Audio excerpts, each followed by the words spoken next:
welcome back to Occupy'22, the remix. I have to stop saying it like that, but it's so much fun. I am your interview host, Keyanna Alexander. Thanks so much for spending some time with us today, talking to directors and playwrights for Occupy'22. And I am so excited to have three remarkable artists with us this afternoon. I am going to let them introduce themselves now. Okay, so I'm Germona Sharp. I am a vocalist, actress, writer, and now director. So yeah, and I am directing Legacy, written by Miss Daysha here.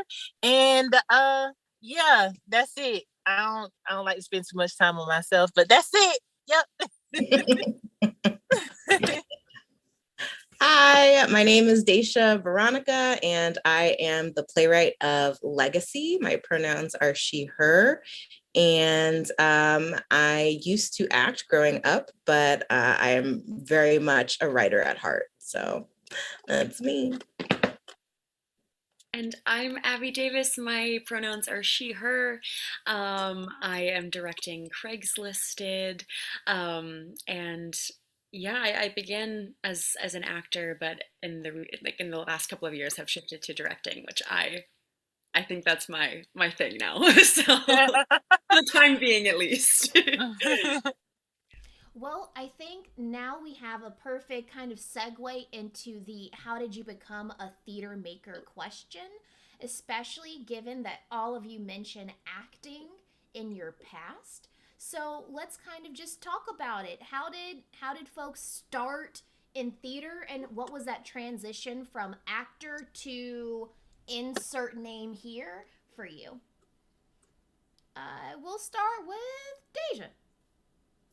Yeah, okay. Well, so I got into theater really young. Like I want to say like 7, 8 years old. They used to have like community theater classes.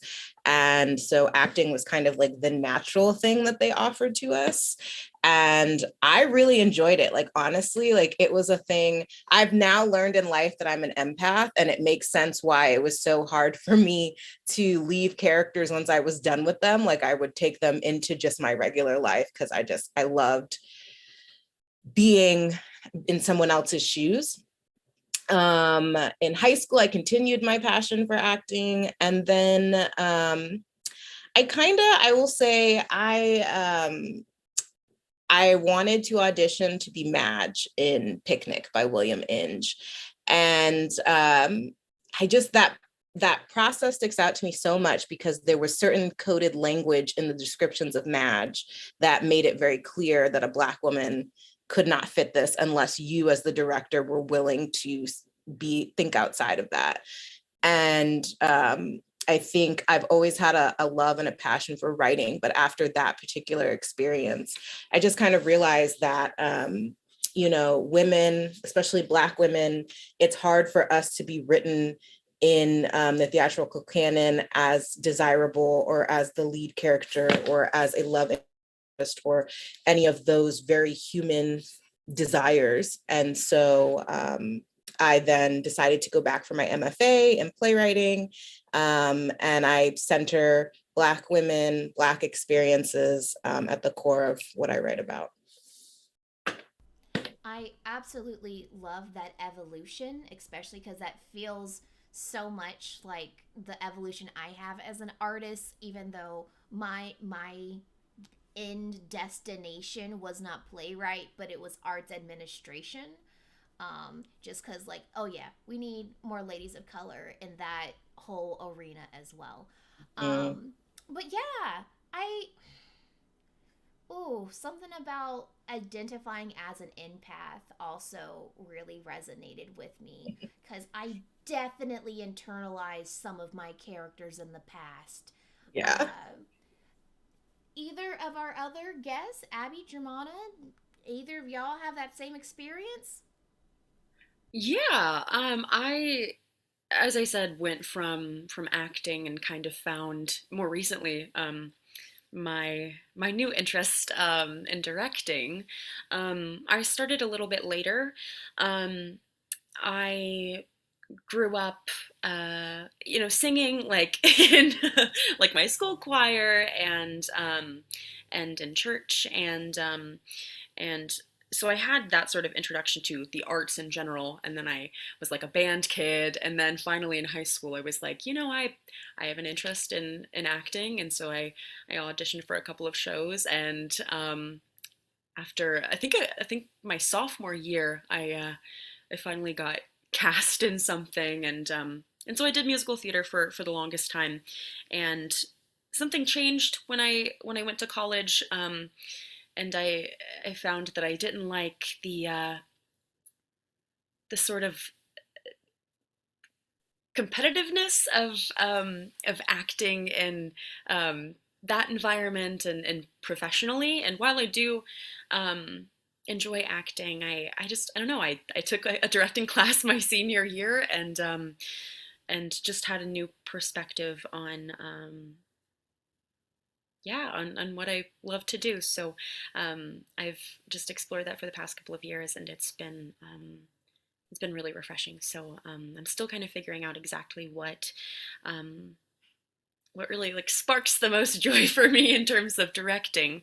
Um, but I really love working with actors. I can empathize with them because most of my theatrical career has been as an actor. So I'm really excited to be, to continue my work with NWTF, to kind of figure out what niche is like for me in terms of directing. Oh yeah. I mean, I think that's just something that you develop as an artist over time. You're never gonna, and there's never one definitive answer. Like your interest and your focus is going to evolve as you evolve as a person too. So like, don't It'll happen. stress. It'll happen eventually. And speaking of directors, how is the legacy directorial process for you? It's pretty good. I've directed some things before, a couple of things.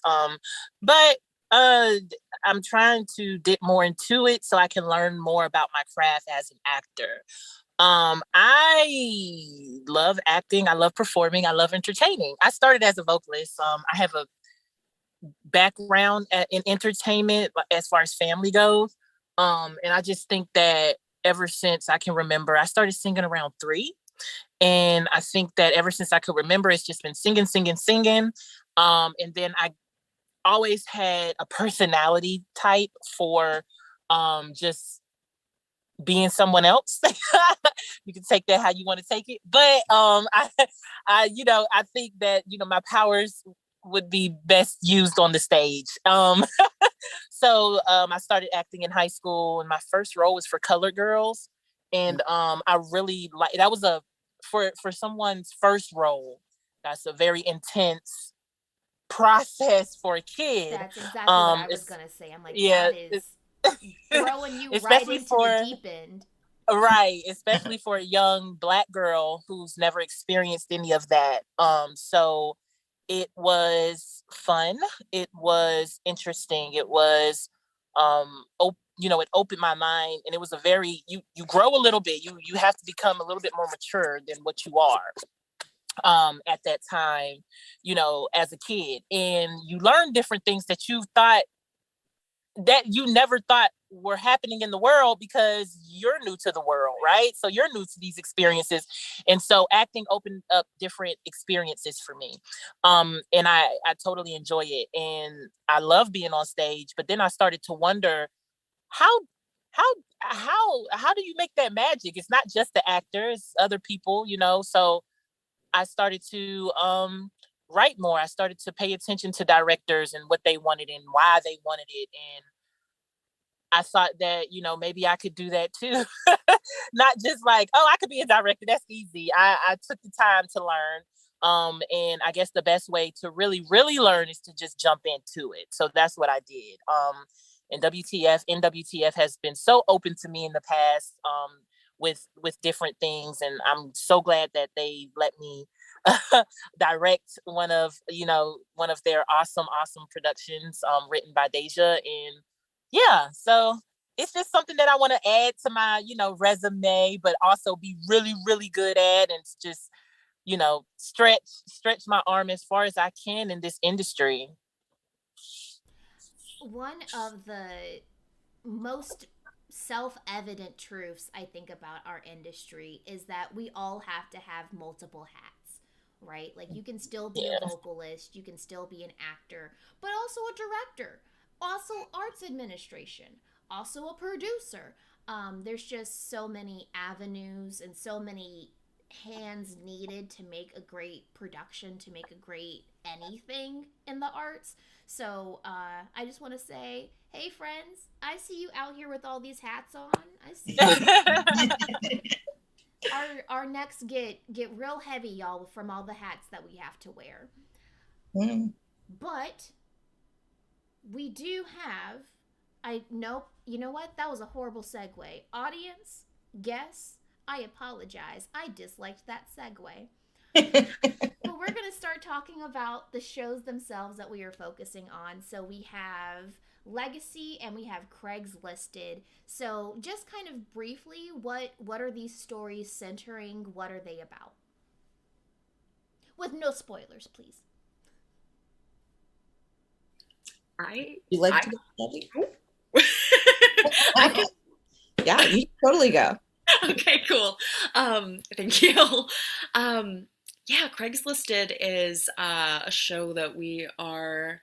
It's a part of the remix in the sense that I think its first premiere was in Occupy 2020, so a year and a half ago or so. So we're really excited to be bringing it back. In a nutshell, it centers this Black 20 something named Maggie. And she is a broke college student, and she has discovered a new source of income, which is essentially replying to these like Craiglisted personal ads, and getting these clients. And it's like one of them like has a foot fetish, and like the other one just wants one of them is kind of just like a sugar daddy, and just kind of wants to like have a friend to like go to the movies with and go to dinner. And so in this show we have just such an interesting array of characters, and of course Maggie's situation gets a little bit complicated, and I'm not going to give any spoilers, but that's kind of the premise of it. It's a very interesting premise, and it tackles a lot of different themes, a lot of somewhat heavy themes, though it is a very like funny script at times. So it's been really interesting to dive into. I do have some comments about Craiglisted, but first, Legacy. Okay, so Legacy is it's a story about a mother and their child having a disagreement about the child going to the family's legacy school. And that's kind of like the gist of it. But at the core, it's really about somebody, I will say, so I identify as queer, and I also have a friend that identifies as gay. And I think a lot of the inspiration from the story came from the fact that this person did come out to their mother, and it went the way that we typically kind of expect. It wasn't great. And thinking about their experience coming out made me think about my own experience with my mom. I kind of accidentally came out to her, but her response it was a very interesting one. And so taking both his experience and my experience, I wanted to create a story of an interesting coming out story. And I'll leave it at that. So one, I think that both of these stories kind of offer, right, like it's hard out here being young for so many different reasons. Be that the cost for going to college is so much different for these younger generations than it was in the past, and the premise of a legacy in itself is like the literal embodiment of the pressures of older generations that they put onto younger folks. Like that is the most textbook example of that, and you can't tell me otherwise. Um, so it's one, I have seen Craiglisted in a reading before, and it is incredibly funny, and it is, as Abby is trying to allude, it does tackle a lot of those like social issues the young people are facing a day, especially in a capitalistic society. Yikes. But I will say I also really love Legacy in that I too was a legacy for something different. Shout out to anyone familiar with the Divine Nine system. So having to kind of interrogate what was my family members' relationship with that organization, and did I want to be a part of it because of them or because it was something I wanted to do for myself. So like that's hard. Yeah. Gross. Like who wants to do that much introspection? Especially at a young age, you're just kind of like, can I just do me? Like I believe the character is 18, correct? Or no, not yet. Yeah. Yeah. So like 18-year-old me was not prepared for these types of conversations. Just putting that out there. I don't think anyone at any age really is, because to do that much in-depth work and then to go to your mom and like have these conversations, like. But I think you do a brilliant job of navigating that relationship and those dynamics, especially in like the black mom dynamic, which is so unique and so different. Um, I don't know how to explain this to anybody who did not grow up with a black mom, but like the energy's just different. Just know that, friends. The energy's different. And I feel like I'm rambling now. So I'm just gonna move us on to our last question, which is gonna be like what is something that you are looking forward to in the reading of your show? Be that a particular moment or something you wish for the audience to get out of the story. What are you looking for? To think about it. Ooh. Ooh, I should have asked the question first and then started my ramble. So it's okay. We're just like contemplating. It's okay. Yeah.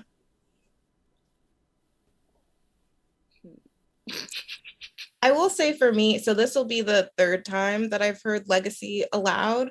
And so it's always exciting for me to see what parts really a director wants to take their time and like pulling out and expanding. And with every reading, I feel like I always learn so much about the characters.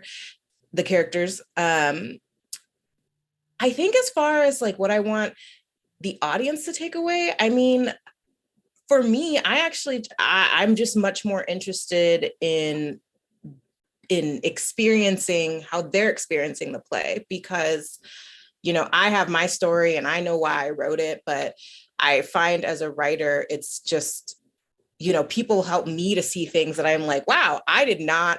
Oh, okay, totally. Like, I'm going to take that so that I can act like that was intentional, but it wasn't. You're just a really insightful audience. So I don't feel like I go into it being like, I want them to take this, because I just think it's so important. I think that art is a space for people to be able to find themselves and to kind of use it to help them digest their circumstances. And so I'm much more curious about what people choose to see in the work, and hearing that rather than me saying like, I wrote this for an intention and a purpose. I love that. That is beautiful. It was so well thought out. I'm like right off the dome. So clearly one of us is a playwright because and I'm just like over here. It's fine. I'm just like in the Zoom.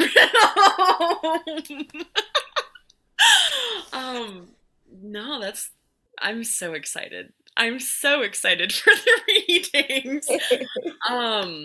Wow, yeah. I think I'm gonna like try and like finish the thought as I just like speak it. Like we'll just like see where it goes. Yeah. Something that was super insightful from that I took from our first read through together.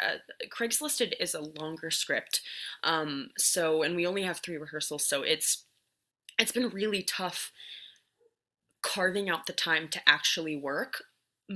We're already 2 rehearsals in, so most of the time that we've had has been like, okay, we've got to run it, like make sure we're all clear on like what's happening when and where, and then like I'll send you notes. So but the first read through, we had the time and space to just discuss like our initial reactions to the play, and for some cast members it was their first time actually reading through the play in its entirety, and of course it, if it wasn't the first time, hearing it with the full cast was a very different experience.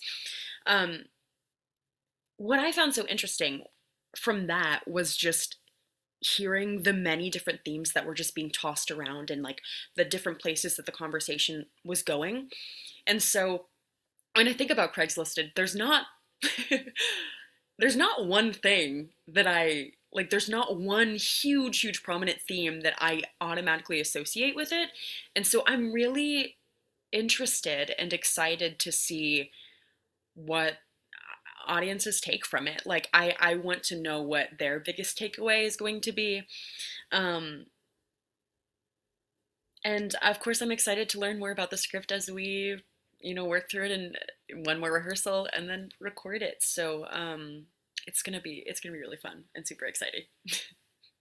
Well, thank you both so much for coming on this journey that is Occupy the Stage 22, letting us read your work, letting us work with you, auto reading. Thank you both so much. Like, honestly, so much gratitude, and it's been an honor to just even speak with you for a couple of minutes about your work and what you're doing. So, thanks for being on the show. Thanks for being a part of this event. Thank you, audience, for your viewership and for, getting tickets to Occupy the Stage. Got your tickets to we're going to continue rolling out more wonderful pieces throughout the day, throughout the weekend. Thank you, audience. Thank you, guests. This has been Keyanna Alexander. Bye, friends. Bye.